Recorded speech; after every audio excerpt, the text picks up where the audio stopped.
काफ़ी समय पहले की बात है। प्रतापगढ़ नामक का एक राज्य था।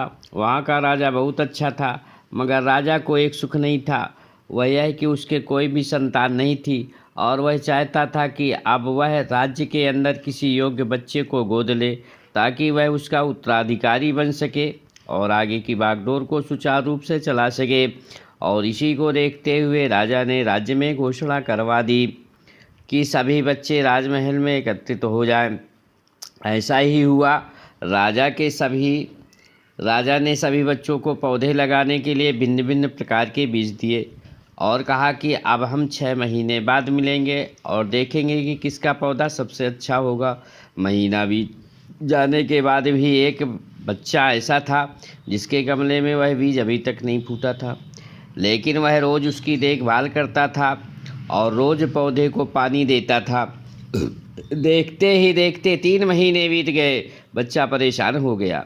उसकी माँ ने कहा कि बेटा धैर्य रखो, कुछ बीजों को फलने में ज़्यादा वक्त लगता है। और वह पौधे को सींचता रहा।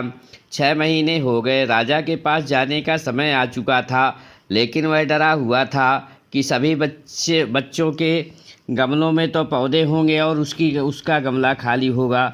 लेकिन वह बच्चा ईमानदार था और सारे बच्चे राजमहल में आ चुके थे। कुछ बच्चे जोश से भरे हुए थे, क्योंकि उसके अंदर राज्य का उत्तराधिकारी बनने की प्रबल लालसा थी। अब राजा ने आदेश दिया, सभी बच्चे अपने अपने गमले दिखाने लगे, मगर एक बच्चा सहमा हुआ था क्योंकि उसका गमला खाली था। तभी राजा की नज़र उस गमले पर गई। उसने पूछा, तुम्हारा गमला तो खाली है?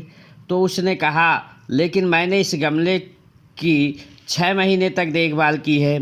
राजा उसकी ईमानदारी से खुश था कि उसका गमला खाली है, फिर भी वह हिम्मत करके यहाँ तो आ गया। सभी बच्चों के गमले देखने के बाद राजा ने उस बच्चे को सभी के सामने बुलाया। बच्चा सहम गया और राजा ने वह गमला सभी को दिखाया। सभी बच्चे ज़ोर से हंसने लगे। राजा ने कहा, शांत हो जाइए, इतने खुश मत होइए। आप सभी के पास जो पौधे हैं वो सब बंजर हैं। आप चाहे कितनी भी मेहनत कर ले, उनसे कुछ नहीं निकलेगा।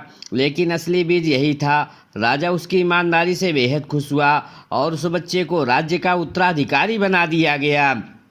लेकिन हमें इस कहानी से क्या सीखने को मिला? मेरे हिसाब से अपने अंदर ईमानदारी का होना बहुत ज़रूरी है। अगर हम खुद के साथ ईमानदार हैं तो जीवन के किसी ना किसी पड़ाव में सफल हो ही जाएंगे, क्योंकि हमारी औकात हमें ही पता होती है। हम खुद को पागल बनाकर खुद का ही नुकसान करते हैं।